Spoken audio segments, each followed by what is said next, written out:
यदि आप class 12th Bihar board का स्टूडेंट हैं और 2024 में बोर्ड का एग्ज़ाम देने वाले हैं तो आज का क्लास आपके लिए काफ़ी स्पेशल होने वाला है, क्योंकि इसमें हम लोग आज चर्चा करने वाले हैं क्लास 12th फिजिक्स के मॉडल पेपर 2 के सभी सब्जेक्टिव क्वेश्चन। क्या सभी सब्जेक्टिव क्वेश्चन का आज विस्तार पूर्वक सोल्यूशन करने वाले हैं। और आपको यह जानकारी होना चाहिए कि हमारे एग्जाम में जो भी क्वेश्चन आता है मैक्सिमम क्वेश्चन मॉडल पेपर से ही आता है। क्या मैक्सिमम क्वेश्चन मॉडल पेपर से ही आता है, इसलिए मॉडल पेपर का सोल्यूशन करना हमारे लिए बहुत आवश्यक हो जाता है। तो चलिए आज का क्लास बिना टाइम का इन्वेस्ट किए हुए स्टार्ट करते हैं। तो आज हम लोग देखेंगे खंड व गैर वस्तुनिष्ठ प्रश्न। क्या खंड व में गैर वस्तुनिष्ठ प्रश्न। गैर वस्तुनिष्ठ प्रश्न कहने का मतलब सभी सब्जेक्टिव प्रश्न, मतलब सब्जेक्टिव प्रश्न। इसमें हम सबसे पहले देखेंगे कि लघु उत्तरीय प्रश्न। क्या लघु उत्तरीय प्रश्न, जितने भी सेट 2 के लघु उत्तरीय प्रश्न आज सभी का विस्तार पूर्वक सोल्यूशन करेंगे। और ये सभी क्वेश्चन काफ़ी इंपॉर्टेंट है क्योंकि कई बार हमारे एग्जाम में पूछा जा चुका है। तो सबसे पहला प्रश्न क्या है, सबसे पहले इसका निर्देश को हम पढ़ लेते हैं। निर्देश में यहाँ पे दिया हुआ है कि प्रश्न संख्या 1 से 20 तक लघु उत्तरीय प्रश्न है। क्या है, प्रश्न संख्या 1 से 20 तक लघु उत्तरीय प्रश्न है।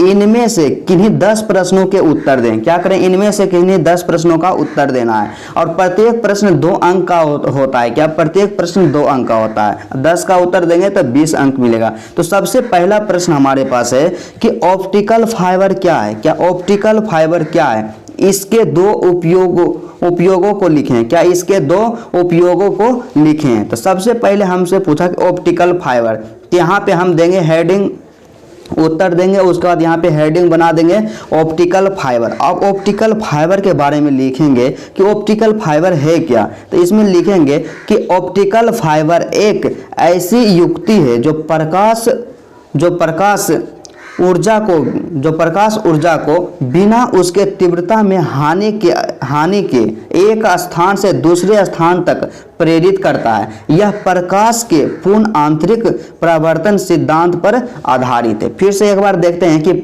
ऑप्टिकल फाइबर किसे कहते हैं। तो ऑप्टिकल फाइबर में हम लोग लिखेंगे कि ऑप्टिकल फाइबर एक ऐसी युक्ति है। क्या, ऑप्टिकल फाइबर एक युक्ति है जो प्रकाश ऊर्जा को बिना उसके तीव्रता में हानि पहुंचाए एक स्थान से दूसरे स्थान तक प्रेरित करता है। क्या करता है, एक स्थान से दूसरे स्थान तक प्रेरित करता है। उसके बाद इसमें हम लिखेंगे कि यह प्रकाश के पूर्ण आंतरिक परावर्तन सिद्धांत पर आधारित है। मतलब आपसे यह ऑब्जेक्टिव क्वेश्चन भी पूछा जा सकता है कि ऑप्टिकल फाइबर किस पर आधारित है। तो हमारा जो आंसर हो जाएगा क्या, प्रकाश के पूर्ण आंतरिक सिद्धांत पर आधारित है। अब क्या करना है, या यहाँ पे है दूसरा पार्ट इसका कि इसके गुणों को, इसके उपयोगों को लिखें। मतलब ऑप्टिकल फाइबर का क्या उपयोग है उसको लिखना है। तो सबसे पहले यहाँ पे हम दे देंगे कि इसके 2 प्रयोग निम्नलिखित है। मतलब प्रयोग का मतलब उपयोग निम्नलिखित है। सबसे पहला क्या है कि ऑप्टिकल फाइबर का उपयोग चिकित्सीय जांच में किया जाता है। मतलब ऑप्टिकल फाइबर का जो उपयोग होता है डॉक्टर के द्वारा किया जाता है। उसके बाद दूसरा क्या है, दूसरा है कि प्रकाश को एक स्थान से दूसरे स्थान तक भेजने में इसका उपयोग किया जाता है। मतलब ऑप्टिकल फाइबर का जो मुख्यतः उपयोग है डॉक्टर के द्वारा किया जाता है। और दूसरा जो उपयोग है प्रकाश को एक स्थान से दूसरे स्थान तक भेजने में किया जाता है। अब उसके बाद दूसरा प्रश्न को देखते हैं। दूसरा प्रश्न हमारे पास दिया हुआ है, काफी इंपॉर्टेंट है कि अपवर्तनांक से क्या समझते हैं। क्या, अपवर्तनांक से क्या समझते हैं और कई बार एग्जाम में पूछा गया है। तो यहाँ पे आंसर देंगे, उत्तर देंगे और लिखेंगे अपवर्तनांक, हेडिंग बनाएंगे। उसके बाद इसमें लिखेंगे अपवर्तनांक क्या है और अपवर्तनांक से हम क्या समझते हैं। तो सबसे पहले इसमें लिखेंगे कि अपवर्तनांक किसी भी माध्यम का वह गुण होता है जिसके आधार पर उस माध्यम में प्रकाश किस वेग से गति करेगा। क्या, प्रकाश किस वेग से गति करेगा यह निर्धारित होता है। मतलब अपवर्तनांक किसी भी माध्यम का वह गुण है जिसके आधार पर उस माध्यम में प्रकाश किस वेग से गति करेगा यह निर्धारित होता है।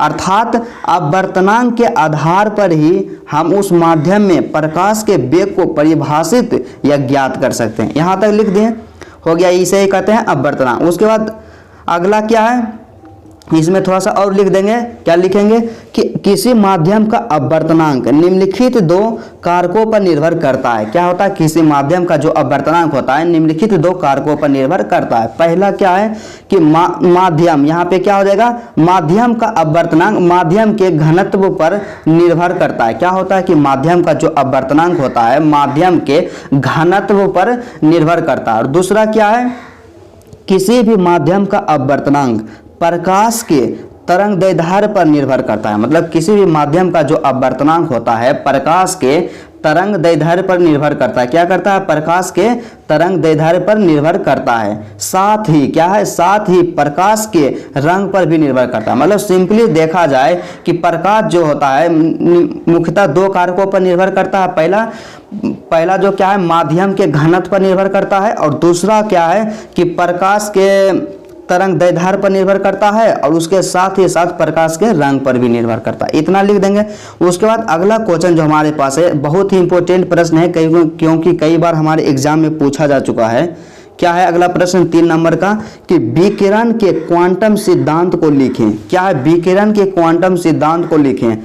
काफी इंपॉर्टेंट प्रश्न है, इसमें आंसर दिए, उसी तरह हेडिंग बना दिए कि विकिरण के क्वांटम सिद्धांत। क्या, विकिरण के क्वांटम सिद्धांत, इस तरह से हेडिंग बनाए। उसके बाद इसमें हम लिखेंगे, क्या लिखेंगे कि प्लांक के क्वांटम सिद्धांत के अनुसार, क्या, प्लांक के क्वांटम सिद्धांत के अनुसार प्रकाश ऊर्जा के छोटे छोटे बंडलों के रूप में चलता है। क्या होता है कि प्रकाश जो होता है ऊर्जा के छोटे छोटे बंडलों के रूप में चलता है, जिन्हें फोटोन कहते हैं। क्या कहते हैं, जिन्हें फोटोन कहते हैं। तथा प्रत्येक फोटोन की ऊर्जा, तथा प्रत्येक फोटोन की जो ऊर्जा होती है E=hv होती है। क्या, E=hv होती है।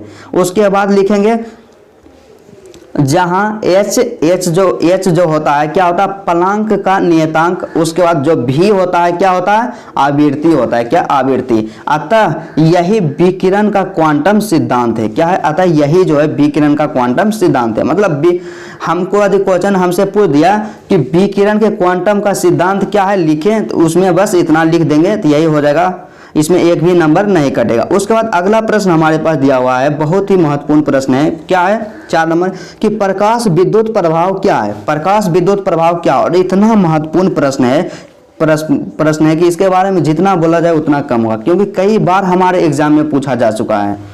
क्या है कि प्रकाश विद्युत प्रभाव क्या है, तो इसमें लिखेंगे प्रकाश विद्युत प्रभाव, हेडिंग बनाए। उसके बाद लिखेंगे कि धातु पृष्ठ से, क्या, धातु पृष्ठ से प्रकाश के आपतन के कारण, धातु पृष्ठ से प्रकाश के आपतन के कारण इलेक्ट्रॉनों के उत्सर्जन की घटना को प्रकाश विद्युत प्रभाव कहा जाता है। क्या होता है, फिर से एक बार देखते हैं इसको डिटेल्स में, कि प्रकाश विद्युत प्रभाव धातु जो होता है पृष्ठ से प्रकाश के आपतन के कारण इलेक्ट्रॉनों के उत्सर्जन की घटना को प्रकाश विद्युत प्रभाव कहा जाता है। उसके बाद लिखेंगे इसमें कि प्रकाश द्वारा उत्सर्जित, क्या, प्रकाश द्वारा उत्सर्जित इलेक्ट्रॉनों को फोटो इलेक्ट्रॉन, क्या, प्रकाश द्वारा जो उत्सर्जित इलेक्ट्रॉन रहता है उसे फोटो इलेक्ट्रॉन तथा उनके प्रवाह के कारण उत्पन्न धारा को, उत्पन्न जो धारा रहता है उसको क्या कहते हैं, प्रकाश विद्युत धारा कहा जाता है। इतना लिख दें। उसके बाद अगला प्रश्न हमारे पास है, काफी इंपॉर्टेंट है। क्या है, 5 नंबर का प्रश्न, कि नाभिकीय बल क्या है। क्या, नाभिकीय बल क्या है, इसके गुणों को लिखें।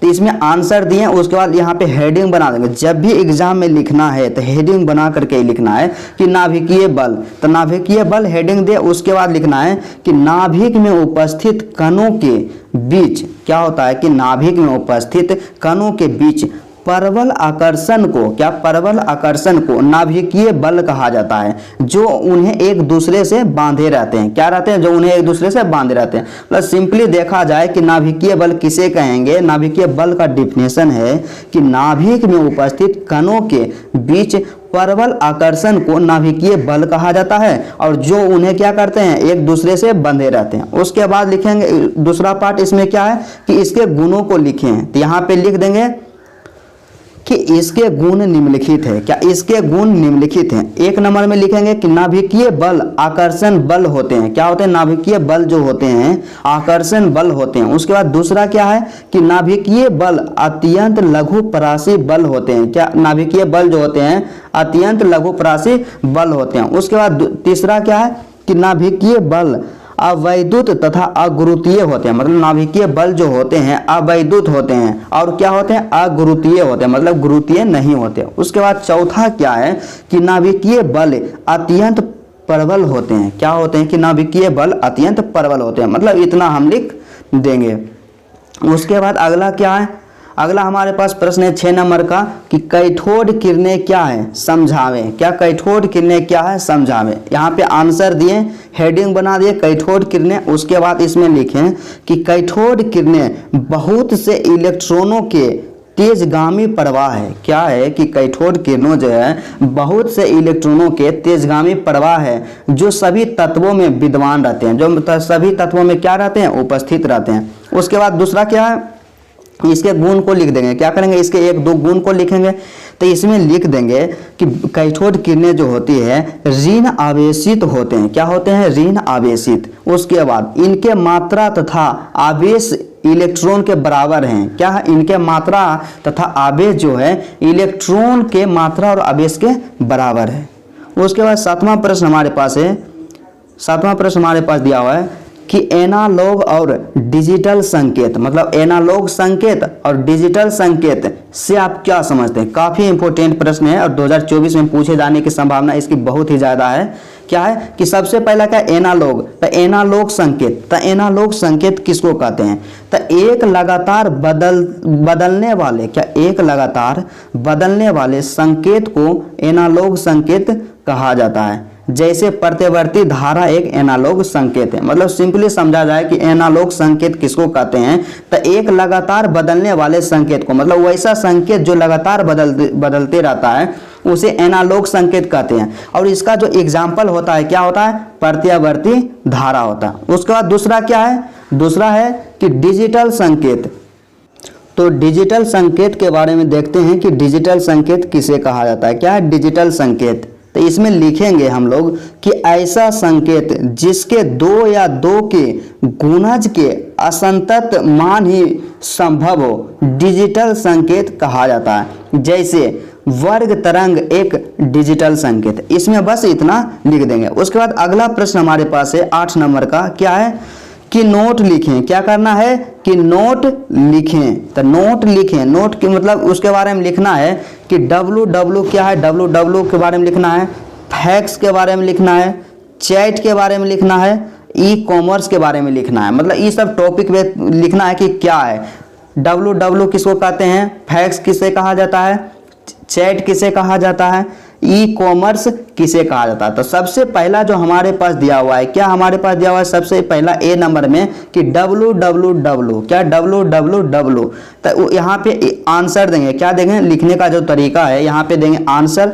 उसके बाद ए नंबर देंगे, उसमें लिखेंगे WWW, हेडिंग बनाएंगे। उसके बाद लिखेंगे कि यह वर्ल्ड वाइड वेब, क्या यह जो है वर्ल्ड वाइड वेब का छोटा रूप है। क्या है? वर्ल्ड वाइड वेब का छोटा रूप है। ऐसे कंप्यूटर जो दूसरे से बांटने के लिए, क्या होता है कि वह ऐसे कंप्यूटर जो दूसरे से बांटने के लिए अपने भीतर कुछ विशिष्ट सूचना संग्रहित करते हैं, यह स्वयं ही अथवा वेब सेवा प्रदान करने वाले के द्वारा कोई वेबसाइट प्रदान करते हैं, उसे ये क्या कहा जाता है? WWW। मतलब WWW जो होता है उसका सिंपल सा जो अर्थ होता है क्या होता है? World wide web. क्या होता है? वर्ल्ड वाइड वेब का ये छोटा रूप है। उसके बाद ये क्या है कि ऐसे कंप्यूटर जो दूसरे से बांटने के लिए अपने भीतर कुछ विशिष्ट सूचना संग्रहित करते हैं, यह स्वयं ही अथवा वेब सेवा प्रदान करने वालों के द्वारा कोई वेबसाइट प्रदान करते हैं। बस इतना इसमें लिख देना है। उसके बाद दूसरा क्या है? दूसरा हमारे पास था कि फैक्स। क्या? फैक्स के बारे में लिखना है कि फैक्स किसे कहते हैं, फैक्स से हम लोग क्या समझते हैं। तो इसमें हम लोग लिखेंगे, क्या लिखेंगे कि अंकीय संचार, क्या अंकीय संचार तंत्र द्वारा किसी प्रलेख अथवा चित्र का किसी दूरस्थ स्थान पर इलेक्ट्रॉनिक पुनरुत्पाद या प्रतिचित्रण टेलीग्राफी अथवा फैक्स कहलाता है। क्या होता है, फिर से इसको एक बार देखेंगे कि अंकीय संचार तंत्र, क्या अंकीय संचार तंत्र द्वारा किसी प्रलेख अथवा चित्र का किसी दूरस्थ स्थान पर इलेक्ट्रॉनिक पुनरुत्पाद ही क्या कहलाता है, प्रतिचित्रण टेलीग्राफी, जिसे फैक्सिमाइल टेलीग्राफी कहते हैं या उसको फैक्स कहा जाता है।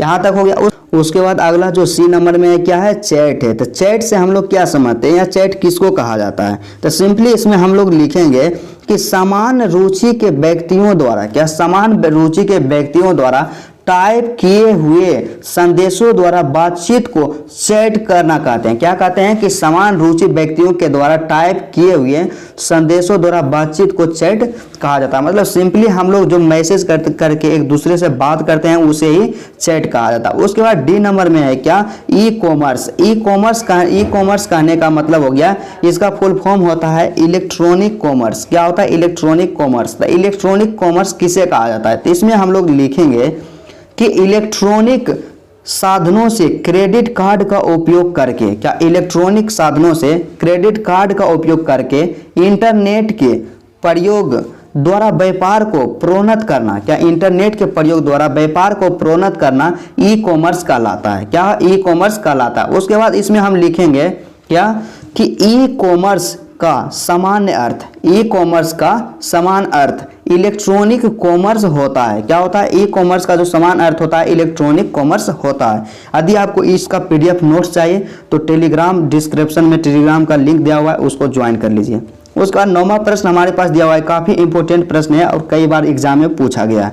क्या है कि संपोषी व्यक्तिकरण, जिसे कि रचनात्मक व्यक्तिकरण भी कहा जाता है, कि दो आवश्यक शर्तें को लिखें। क्या करना है कि संपोषी व्यक्तिकरण या रचनात्मक व्यक्तिकरण के दो आवश्यक शर्तें को लिखना है। तो इसमें लिखेंगे, आंसर दिए, उसके बाद लिखेंगे कि संपोषी व्यक्तिकरण या रचनात्मक व्यक्तिकरण के लिए निम्नलिखित दो आवश्यक शर्तें हैं जो इस प्रकार है।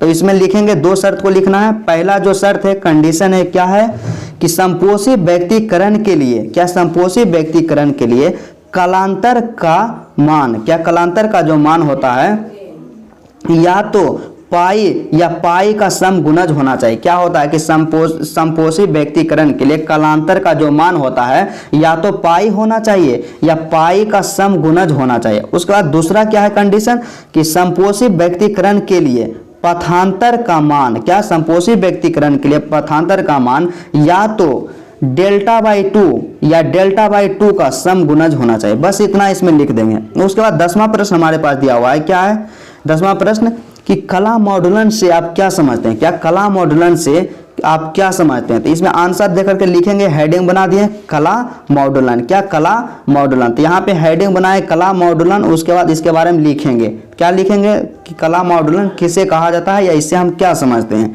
तो इसमें हम लोग लिखेंगे कि जब वाहक तरंग की कला, क्या जब वाहक तरंग की कला मूल तरंग या मूल सिग्नल या मॉडुलन सिग्नल के अनुसार परिवर्तित होती है, लेकिन वाहक तरंग का आयाम और आवृत्ति में कोई परिवर्तन नहीं होता है, तो कला मॉडुलन कहा जाता है। क्या कला मॉडुलन कहा जाता है। बस इतना लिख देंगे। उसके बाद 11वां प्रश्न हमारे पास दिया हुआ है।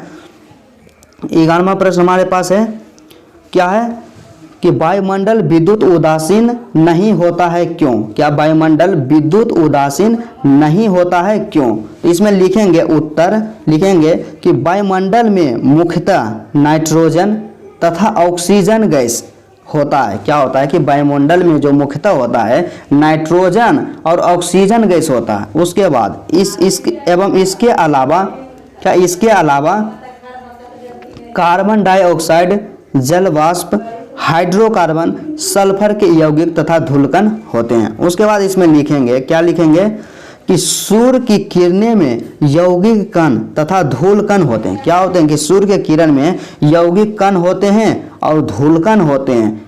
सूर्य की किरणें यौगिक कणों तथा धूलकणों से टकराकर उन्हें आयनीकृत कर देते हैं। क्या होते हैं कि सूर्य के जो किरणें होते हैं यौगिक कणों तथा धूलकण से टकराती है तो उन्हें आयनीकृत कर देती है, और यही कारण है अतः वायुमंडल विद्युत उदासीन नहीं होता है। इतना लिख दें। उसके बाद अगला प्रश्न है 12 नंबर, काफ़ी इंपॉर्टेंट प्रश्न है। क्या है कि अति चालकता से क्या समझते हैं, क्या अति चालकता से क्या समझते हैं। इसमें आंसर दिए, उसके बाद लिखें अति चालकता। इसमें आप लिखेंगे कि कुछ ऐसे पदार्थ होते हैं जिनकी प्रतिरोधकता ताप घटने पर धातु की तरह पहले नियमित रूप से घटती है और एक ताप पर उसकी प्रतिरोधकता एकाएक घटकर शून्य हो जाती है। क्या होती है कि अति चालकता किसको कहते हैं।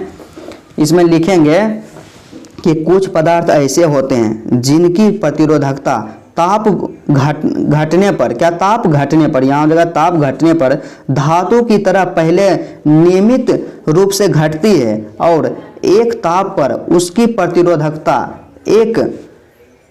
एकाएक घटकर शून्य हो जाती है। क्या एकाएक घटकर शून्य हो जाती है। और क्या है कि इस घटना को अतिचालकता कहते हैं और ऐसे पदार्थ को अतिचालक कहा जाता है। मतलब इस घटना को ही अतिचालकता कहते हैं और ऐसे पदार्थ को अतिचालक कहा जाता है। उसके बाद 13 नंबर का प्रश्न है।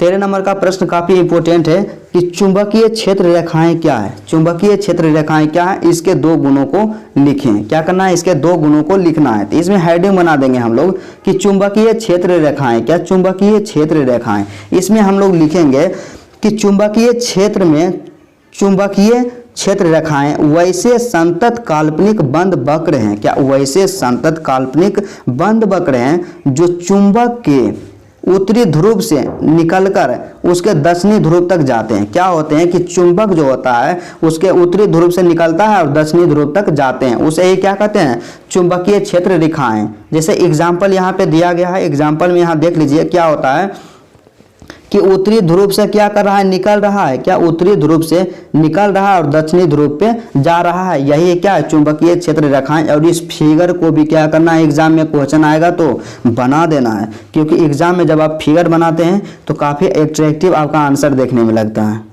उसके बाद इसमें हम लिखेंगे कि इसके गुण, तो इसका जो गुण है क्या है, चुंबकीय विद्युत चुंबकीय क्षेत्र का जो गुण होता है क्या होता है। तो इसमें लिखेंगे चुंबकीय क्षेत्र रेखाएं एक दूसरे को कभी नहीं काटते। क्या होती है कि चुंबकीय क्षेत्र रेखाएं जो होती है एक दूसरे के कभी नहीं काटते। उसके बाद दूसरा क्या है कि चुंबकीय क्षेत्र रेखा के किसी बिंदु पर खींची गई स्पर्श रेखा उसे उस बिंदु पर चुंबकीय क्षेत्र की दिशा को निरूपित करती है। इतना लिख दें।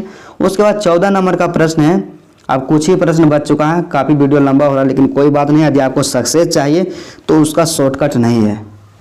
14 नंबर का प्रश्न है, काफ़ी इंपॉर्टेंट प्रश्न है। क्या है कि आवेश के क्वांटमीकरण, क्या आवेश के क्वांटमीकरण से आप क्या समझते हैं, कि आवेश का जो क्वांटमीकरण है उससे आप क्या समझते हैं। तो आंसर दिए, यहाँ पे हेडिंग दे दीजिए। हेडिंग हम बार बार इसलिए बोलते हैं क्योंकि हेडिंग बना के लिखने से बहुत ही आंसर एट्रैक्टिव लगता है। तो यहाँ पे लिखेंगे कि आवेश का क्वांटमीकरण, इसमें लिखेंगे कि किसी आवेशित वस्तु पर स्थित आवेश, मतलब किसी आवेशित वस्तु जो रहता है उस पर स्थित आवेश जो रहता है हमेशा इलेक्ट्रॉनिक आवेश का पूर्ण गुणज होता है। क्या होता है कि किसी वस्तु पर स्थित जो आवेश रहता है वो हमेशा इलेक्ट्रॉनिक आवेश का क्या होता है, पूर्ण गुणज होता है।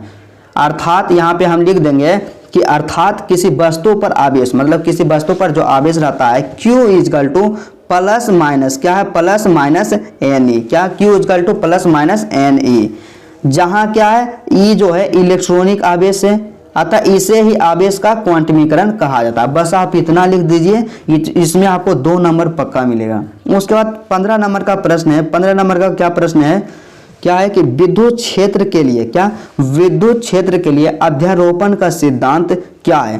मतलब सभी जो जितने भी ऑब्जेक्टिव, मतलब जितने भी सब्जेक्टिव क्वेश्चन मॉडल पेपर का जो हम सॉल्यूशन करवा रहे हैं सभी बोर्ड एग्जाम में पूछा जा चुका है। अर्थात मतलब सभी जो है क्वेश्चन बैंक का प्रश्न है और काफ़ी इंपॉर्टेंट है। तो इसमें लिखेंगे कि अध्यारोपण का सिद्धांत, क्या अध्यारोपण का सिद्धांत। तो इसमें लिखेंगे कि अध्यारोपण का सिद्धांत किसे कहते हैं। तो किसी आवेश पर अनेक आवेशों के कारण, मतलब किसी आवेश पर अनेक आवेशों के कारण आरोपित परिणामी विद्युत बल, क्या परिणामी विद्युत बल उस आवेश पर n सभी आवेशों द्वारा लगे, क्या n सभी आवेशों द्वारा लगे बलों के सदिश योगफल के बराबर होता है। क्या होता है, बलों के सदिश योगफल के बराबर होता है। अब इसमें हम लोग लिखेंगे, इसमें थोड़ा सा हम डिटेल्स में इसमें बता देंगे। क्या करेंगे तो यहाँ पे दिखा देंगे, दर्शा देंगे, लिखेंगे उसके बाद कि अधिक किसी आवेश Q के निकट, मतलब कि अधिक किसी आवेश Q के निकट Q1 Q2 Q3 dot dot आवेश स्थित हो तो Q पर इन आवेशों के कारण विद्युत बल क्रमशः F1 vector, F2 vector, F3 vector dot dot हो तो आवेश Q पर क्रियाशील बल, आवेश Q पर जो क्रियाशील बल होगा F वेक्टर बराबर होगा F1 vector plus F2 vector plus F3 vector. यही क्या है, अध्यारोपण का सिद्धांत है। बस आधी आप इतना लिख देते हैं तो इसमें एक भी नंबर नहीं कटेगा, 2 में से 2 नंबर मिलेगा। उसके बाद अगला प्रश्न क्या है, अगला प्रश्न हमारे पास दिया हुआ है, क्या मोस्ट इंपोर्टेंट क्वेश्चन है, क्या है कि बायो सावर्ट नियम क्या है, क्या है बायो सावर्ट नियम क्या है। यहाँ पे उत्तर देकर के लिखेंगे। इसमें हम लोग लिखेंगे कि बायो और सावर्ट, मतलब बायो और सावर्ट ने किसी धारावाही चालक के कारण उत्पन्न चुंबकीय क्षेत्र के लिए एक गणितीय व्यंजक दिए जिसे बायो सावर्ट का नियम कहा जाता है। इतना लिखें। उसके बाद क्या करेंगे, ये जो फिगर है उसको इसको बना देंगे, फिगर को हम यहाँ पे बना देंगे। उसके बाद लिखेंगे इस फिगर से ही कि इस नियम से किसी धारावाही चालक, क्या किसी धारावाही चालक जो क्या है डीएल, तो धारावाही चालक क्या है यहाँ पे डीएल जो क्या है एक धारावाही चालक है। उसके बाद के कारण P बिंदु पर चुंबकीय क्षेत्र, क्या है P बिंदु पर चुंबकीय क्षेत्र, मतलब यहाँ से एक बिंदु यहाँ क्या है P, इस पर क्या करना है कि चुंबकीय क्षेत्र, चुंबकीय क्षेत्र जो होता है, क्षेत्र जो होता है तो dB समानुपाती I, क्या dB समानुपाती I। उसके बाद जो होता है कि dB जो होता है, dB जो समानुपाती होता है DL के भी होता है, क्या dB जो समानुपाती होता है DL के समानुपाती होता है। उसके बाद क्या करना, उसके बाद नेक्स्ट हमें लिखना है, आगे हमें लिखना है कि dB जो चुंबकीय क्षेत्र जो होता है दूरी के व्युत्क्रमानुपाती होता है। क्या होता है कि चुंबकीय क्षेत्र मतलब dB जो होता है 1/r के व्युत्क्रमानुपाती, मतलब d समानुपाती 1/r, उसके बाद dB समानुपाती साइन थीटा, यहाँ तक लिखें। उसके बाद क्या करेंगे, अतः मतलब सबको मिला देंगे तो हो जाएगा dB समानुपाती IDL साइन थीटा बटा r स्क्वायर, क्या IDL साइन थीटा बटा r स्क्वायर। इसलिए यहाँ से हो जाएगा dB समानुपाती का चिन्ह हटेगा तो एक नियतांक आएगा म्यू नॉट बटा 4 पाई, अब गुने यहाँ पे हो जाएगा IDL साइन थीटा बटा r स्क्वायर, क्या IDL साइन थीटा बटा r स्क्वायर, जहाँ म्यू नोट बटा 4 पाई इजिकल टू 10 के पावर -7 हेनरी मीटर इनवर्स, या हेनरी मीटर इनवर्स या इसको पढ़ते हैं हेनरी प्रति मीटर। और समीकरण 1 बायो सावर्ट का गणितीय व्यंजक है। क्या है समीकरण 1, मतलब यहाँ पर जो है यही क्या है बायो सावर्ट का व्यंजक है। तो आपसे पूछे कि बायो सावर्ट का जो व्यंजक क्या है, तो dB is equal to mu naught बटा 4 पाई गुने IDL साइन थीटा बटा r स्क्वायर। तो चलिए अगला प्रश्न को देखते हैं। अगला प्रश्न हमारे पास है, काफ़ी इंपॉर्टेंट है।